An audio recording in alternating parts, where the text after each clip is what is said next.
আজকেই কিন্তু যেই জামাত নিষিদ্ধ করা হচ্ছে এবং এমনটাই সিদ্ধান্ত নিয়েছেন যে 14 দল যারা রয়েছেন নেতাকর্মীরা যারা রয়েছেন তারাই কিন্তু এমনটাই সিদ্ধান্ত নিয়েছিলেন যে 14 দলের রাজনীতি আজ নিষিদ্ধ ঘোষণা আসবে। তো সব মিলিয়ে কেমন রয়েছে সিলেট, আমরা যদি সিলেটের বর্তমান অবস্থান তুলে ধরার চেষ্টা করি আপনাদের সাথে।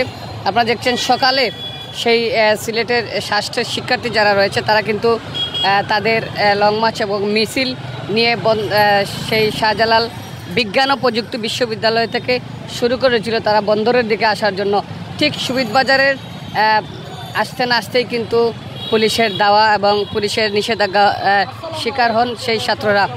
আমি যদি আপনাদেরকে সেই গুরুত্বপূর্ণ পয়েন্ট আধ্যাত্মিক নগর সিলেটের জিন্দাবাজার পয়েন্টের চতুর্মুখী রয়েছে সেটা যদি দেখায়, আপনারা দেখছেন যে সাধারণ জনগণ এবং যে ছোটো ছোটো যানবাহন স্বাভাবিকভাবেই কিন্তু চলাফেরা করছে। আজকে আপনারা জানেন যে জামাত নিষিদ্ধ করার ঘোষণা আসতে পারে এমনটাই জানিয়েছিলেন। স্বাভাবিকভাবে চলাফেরা করতে পারছেন?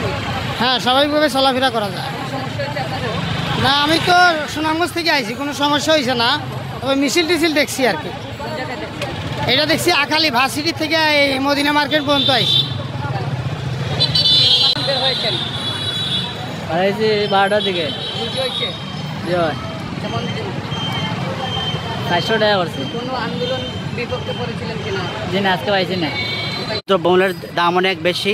আর যে জামাতের কথা বলছেন সেটার ব্যাপারে আসলে আমি অবশ্যই যে তাদেরকে যে হয়রানি করা হচ্ছে, তাদেরকে যে গ্রেফতার করা হচ্ছে, মামলা দেওয়া হচ্ছে, এগুলো অনর্থক। আমি মনে করবো যে সরকার সুষ্ঠুভাবে, সরকার নাগরিক অধিকার আছে, বুঝছেন। আমি এটাই বলতেছি যে তাদেরকে নিষিদ্ধ না করে তাদেরকে রাখা হোক। আর মনে করেন সুষ্ঠুভাবে তারা যেভাবে রাজনীতি করতেছে এভাবে করবার সুযোগ দেওয়া হোক, বুঝছেন। আর আমরা সাধারণ জনগণ যারা আছি এরা চলাফেরার অসুবিধা ওর, বুঝছেন, চলাফেরার অসুবিধা ওর মানে সরকারের পক্ষ থাকিও আর প্রশাসনের পক্ষ থাকিও মানে জনসাধারণের চলাফেরার মতো সুযোগ সুবিধা করিয়া দেওয়া হোক আর কি।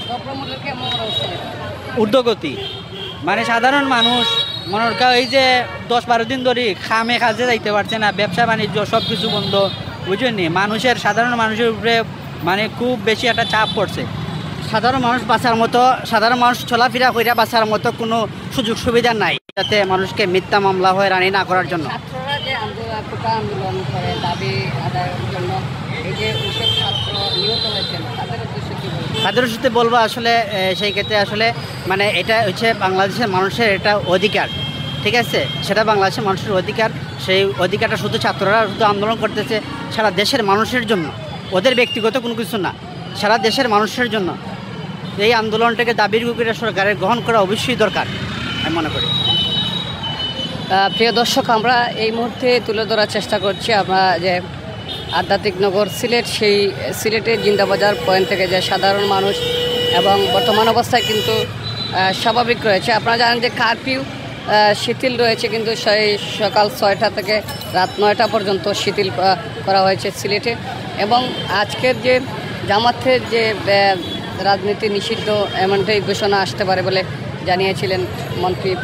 তো এ বিষয়ে আমরা এই মুহূর্তে আপনাদের কাছে যে জিনিস তুলে ধরার চেষ্টা করছি সেটা হচ্ছে যে সাধারণ মানুষ এই মুহূর্তে কিন্তু স্বাভাবিকভাবে চলাফেরা করছেন এবং সিলেটের যে জিন্দাবাজার পয়েন্ট, বন্দর পয়েন্ট এবং আধ্যাত্মিক নগর 4টা পয়েন্ট এগুলো স্বাভাবিকভাবেই রয়েছে বলে আজকে। সুস্থ বাজান, সুস্থ কীরকম? দেশ তো গরম, তো শুয়েছে না দেশটা সবাই না না। তো প্রিয় দর্শক, যে বৈষম্য বিরোধী ছাত্র আন্দোলনের যাদের দাবি নামিয়ে তারা কিন্তু আজকেও সিলেটে অর্থাৎ ঢাকা বিশ্ববিদ্যালয় সহ সিলেটেও কিন্তু তারা আজকে বিক্ষোভ মিছিল করার চেষ্টা করেছে এবং সিলেটে মিছিল বের হওয়ার সাথে সাথে কিন্তু পুলিশের বাধা এবং তারা কিন্তু শাহজালাল বিজ্ঞান ও প্রযুক্তি বিশ্ববিদ্যালয়ের থেকে বন্দরের দিকে মিছিলটি নিয়ে আসার চেষ্টা করেছিলেন। ঠিক সুবিধবাজার রোড অর্থাৎ সুবিধবাজার রোড এবং রিকাবি বাজার রোড রয়েছে এবং প্রেস ক্লাবর সামন তেমন সেখানে কিন্তু পুলিশের টিয়ারশেল এবং গোলাগুলি হয়। এই মুহূর্তে কিন্তু স্বাভাবিক অবস্থা রয়েছেন। আমরা যে গুরুত্বপূর্ণ পয়েন্ট সিলেটের যে জিন্দাবাজার, সেই জিন্দাবাজার পয়েন্টটা আমরা দেখানোর চেষ্টা করেছি আপনাদেরকে। ঠিক আগের মতোই কিন্তু যানজট হয় মাঝে মধ্যে, বড় ধরনের যানজট দেখা না গেলেও কিন্তু যে লোকাল যানজট, যে অটোরিকশা, সিএনজি এবং ছোটো ছোটো যান চলাচল যেটা, সেই সেমনটা কিন্তু স্বাভাবিক চলাফেরা করছে। এই মুহূর্তে সেই বন্দর এবং জিন্দাবাজার, আধ্যাত্মিক নগর, নায়ারপুর পয়েন্ট, চুয়াট্টা, এদিকে কোনো মিছিল এবং সহিংসতার খবর পাওয়া যায়নি এবং পর্যন্ত